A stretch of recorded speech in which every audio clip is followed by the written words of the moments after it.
சுவாமி விவேகானந்தர் கூறுகிறார், மேலை ஆற்றலைப் போல் நம்ம தேசத்தில் நிகழ்வுகளை பதிவு செய்யும் பழக்கம் இல்லாதது பல வரலாற்று குழப்பங்களுக்கு காரணம் என்று. எனது அனுபவத்தில் எந்த ஒரு சிவனடியாரும் நந்தனா வரலாற்றை பேசுவதே இல்லை. எங்கள் வாரியார் சுவாமிகள் தான் அடிக்கடி நந்தனார் சொற்பொழியை ஆற்றியிருக்கிறார். இதில் நந்தனார் பாடியதாக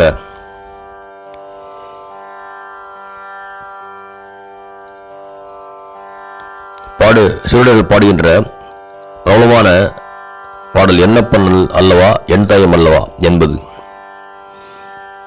பலருக்கும் இந்த பாடல் நந்தனார் பாடிய